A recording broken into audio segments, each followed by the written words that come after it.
Welcome to today's Business Report. I'm Denise Williams here to bring you the stories shaping the financial world and guiding your journey to smarter business decisions. Let's dive into the top headlines.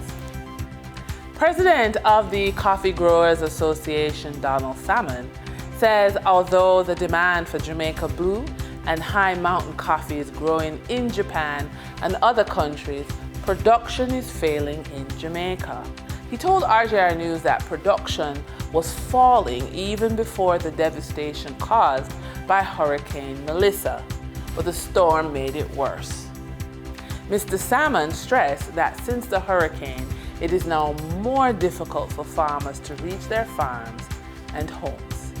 He also pointed out that fresh capital in the form of concessionary loans and grants are needed to boost production, productivity, and the foreign exchange earning potential of the sector. However, he indicated that in order to attract fresh capital and new investors to the sector, the government will have to invest more in the industry's infrastructure, particularly roads and bridges. This, he argued, would lead to the creation of more jobs, earning more foreign exchange, and improving the country's resilience to natural disasters. For the trading period ending December 15, 2025, these were the most actively traded stocks. Sagicor Select Funds Limited Manufacturing and Distribution with 13,289,011 units, representing 40.11% of market sales volume. JMB Group Limited with 6,600,431 units, representing 19.92% of market sales volume. Trans-Jamaican Highway Limited with 2,112,123 units, representing 6.37% of market sales volume.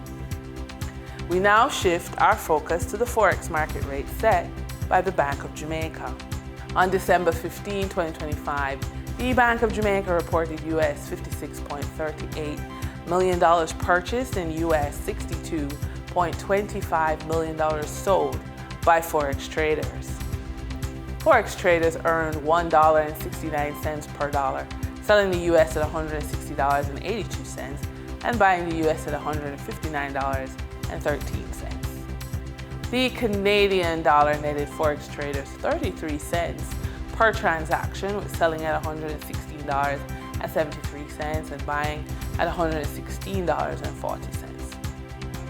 The British pound yielded Forex traders $1.87 in profits, with selling at $214.43 and buying at $212.56.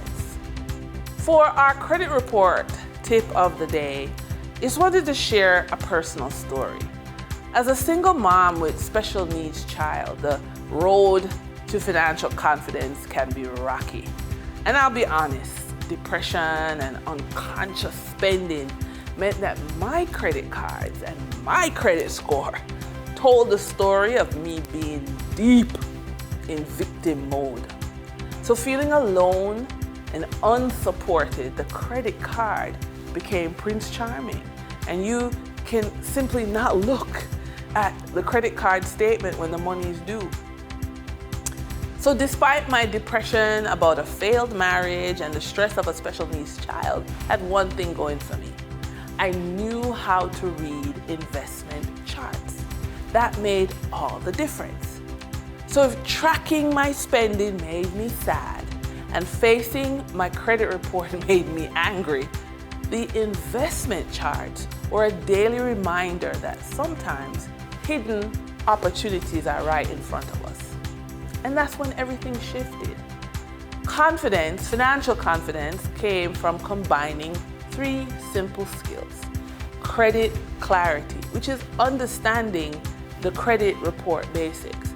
And for you, I would recommend a simple action. Pull your credit report and note one positive thing on the credit report and one question.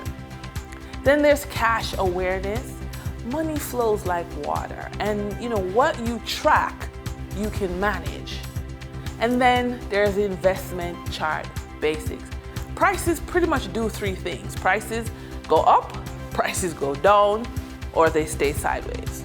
So noticing the patterns is enough to start. So when credit, cash, and charts work together, fear turns into clarity, and clarity builds confidence. And that wraps up today's business report.